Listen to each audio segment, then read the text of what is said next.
the 7th of July, the Prime Minister announced his resignation as leader of our party. The 1922 committee then organised 5 ballots. Rishi Sunak, 60,399. Liz Truss, 81,326. Therefore, I give notice that Liz Truss is elected as the leader of the Conservative and Unionist Party. It's an honour to be elected as leader of the Conservative and Unionist Party. Well, Liz Truss has just left Balmoral Castle, where she met with the Queen, and she was formally asked by the Queen to form a government. Queen Elizabeth II was the rock on which modern Britain was built. I have 3 priorities for our economy: growth, growth and growth. Alice is going to tell me all her exciting news, because any more drama in the world and we might all die. I mean, really, can we take much more drama? I don't think so, do you? No. I can announce today that we will cut the basic rate of income tax to 19 pence in April 2023, 1 year early. Mr. Speaker, the only mandate she's ever had is from members opposite. It was a mandate built on fantasy economics, and it ended in disaster. We have taken decisive action. They crashed the economy. Working.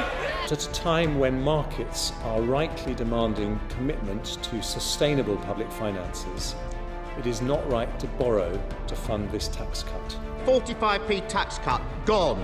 Corporation tax cut, gone. 20p tax cut, gone. 2-year energy freeze, gone. Tax-free shopping, gone. Economic credibility, gone.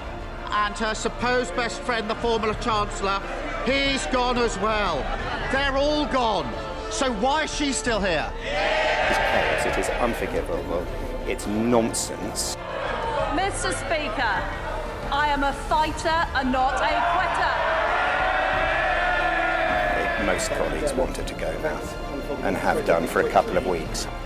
I recognise, though, given the situation, I cannot deliver the mandate on which I was elected by the Conservative Party.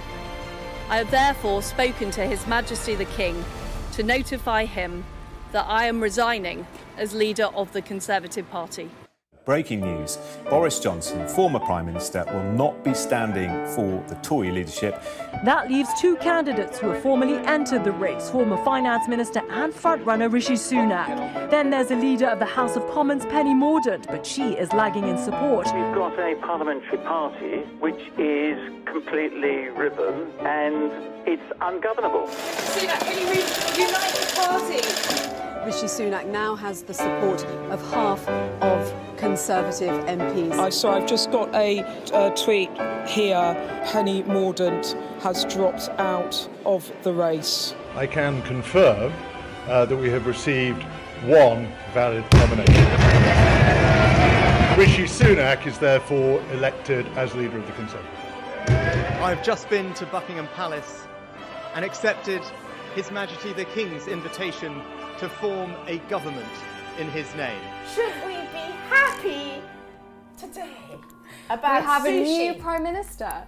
If you look at people's reactions, they're not happy. The British people are not happy about this coup. Not only are we not allowed to vote, but actually we voted against him. All Conservative Party members voted against him. That's 160,000 votes. And which that was they've 2 weeks ago. completely ignored, and instead just gone ahead and installed Rishi Sunak as Prime Minister, despite a very clear mandate against that. Listen, let's go back to the beginning, Alice. 2 weeks ago, we did an interview, and you said... Just 2 weeks ago. You said you didn't want to do anything about politics, and then, wow! It's crazy, and not only that, but just even less than a week ago, a few days ago, I was on Talk TV saying, oh, Liz Truss, I don't see her resigning. I think she's going to hang on, Theresa May style. A few hours later, she was gone. Mr. Speaker, I am a fighter and not a quitter. What the hell happened in your mind?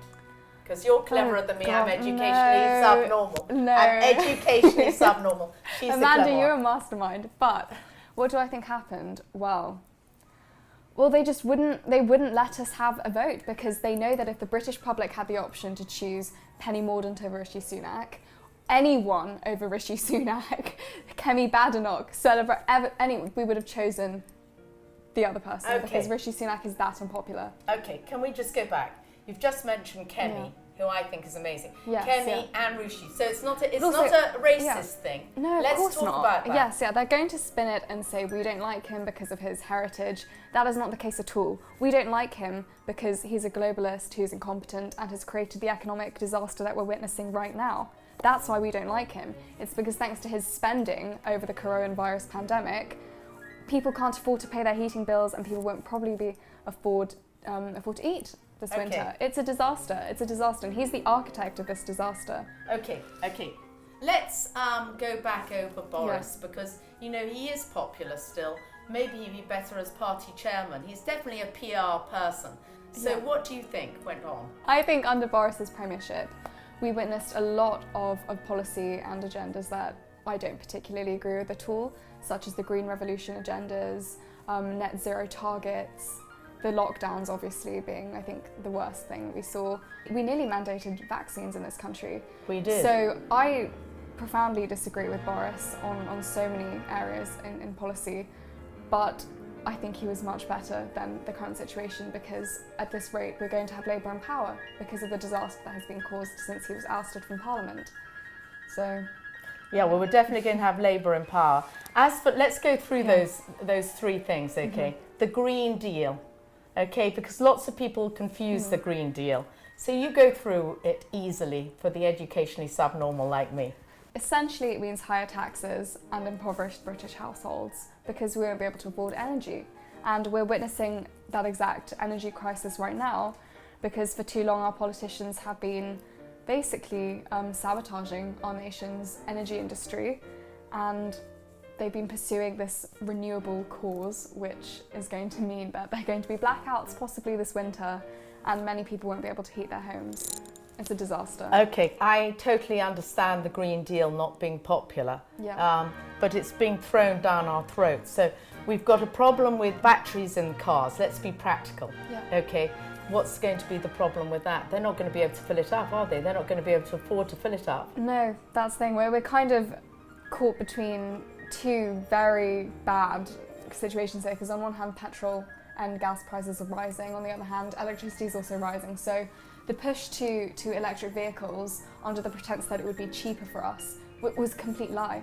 But I think the worst thing of all is the fact that they implemented this whole net zero agenda under the name of you know, climate change, and by making these kind of backdoor agreements with the UN, Paris Climate Change Agreement, these agreements with no real thought are politicians of how it would actually affect Britain. Because if you remember what Bill Gates said, he wanted to reduce the population to 500 million. That means either you or I suspect it'll be me, and will be injected and infected. Now, with all you know, I was thinking about this, Amanda. Do they not realise the people who are going to be left are the ones who've rejected everything? It's just going to be us and Bill Gates. I mean, Bill Gates, do you want to be against us? You might want to be against us. Okay, yes, there's going to be a major problem. Yeah. Because we do reject everything. We do, no, but exactly. How do you think that Rishi, going through number 10 store, where you know everybody changes the minute they go through that little door, what do you think he will be changed to? Well, the thing is that the interesting thing about Rishi Sunak is that we've already had a little taste of what it was like with him under power when he was Chancellor. Yes. And we saw how he was printing money, inflation rose. He basically has no kind of economic common sense. And we are now headed towards, as we were just speaking earlier, an energy crisis and potentially something even worse. Who knows what they have up their sleeves? So am I confident with him now being Prime Minister and having authority over all policy of our nation? No, I'm really frightened. It's horrible. I am frightened too. I'm even more frightened about Labour getting into power. I look at Labour and they're screaming on the other side of the House of Commons. And I don't think there's one person in the whole of the chamber that matches anybody on the Conservative side. So they're going to have to bring some people up immediately. Keir Starmer has a problem with his personality. So people who are going to be voting for him are not going to really want him. I'd rather have Jeremy Corbyn than Keir Starmer. At least with Jeremy Corbyn, you know what you're getting. Okay, so I honestly think that we should be careful to say that globalism works. I don't see the Indians, when they have all those billionaires, actually contributing much to their country. No. There's still great poverty. Globalism has been a disaster for people who are already impoverished. Exactly. And we can see this in the transfer of wealth from the very poor to the rich over the last few decades. It's been extreme. There are about 2,000 billionaires, okay? And the only one that I even admire out of all the billionaires is Elon Musk. Now tell me if there's a problem liking Elon Musk. No, not particularly. I mean, he's attractive. I'm kind of excited for his Twitter takeover. Maybe he'll change some things, let's hope. But... Well, let's hope he does, because there's a lot to change on Twitter. Yes, yeah. But you made such a good point, and what is Rishi Sunak but exactly that? Another member of this extreme elite class who have amassed so much power now, and are not going to use it for the benefit of the British people. No, they sort of hoard it. They are hoarders, in fact. I don't really know what they actually do with their billions.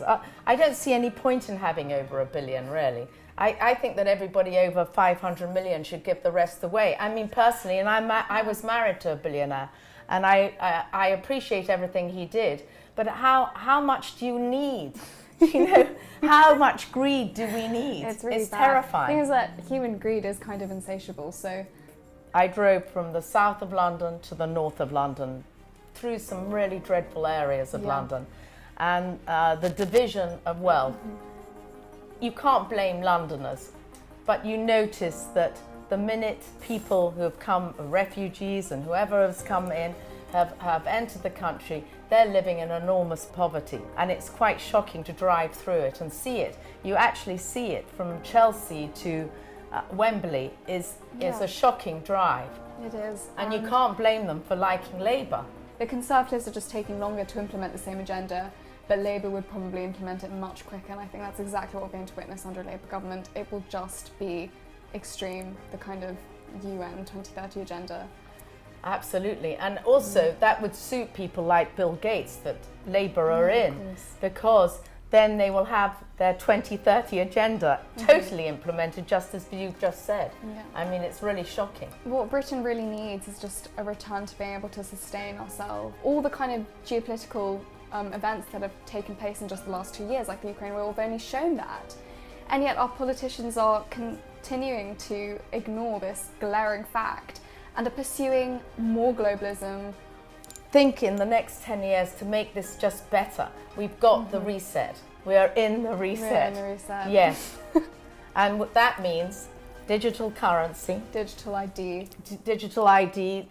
I would have actually brought that in with the passport. That's the easiest way to implement that, not through Big Pharma. Rishi Sunak's wife actually happens to be involved in one of the biggest digital ID companies in India. Oh. Oh, yeah. So we come to the election, which will be sooner than they think. I think it'll be sooner than we think. I think the English people will demand this because it's not because he's Indian. No, it's because it's undemocratic. Yes, it's undemocratic, and the English hate things that aren't correct and fair. Okay, and here. And remember that the foreigners in this country are only 14%, maybe 20%, because they've managed to squeeze a whole lot more people in. But this is not being racist. No. It's being factual. It's 20%. The rest are English. And the English don't like underhand behaviour. No. What do you think is going to be our future? How are we going to get through this? I went to a Kabbalah woman last week, and she told me to strap in. It's going to be a bumpy ride. I think we're going to see it. What do you think? Yes, I think that the British people have just really... So many people feel so betrayed.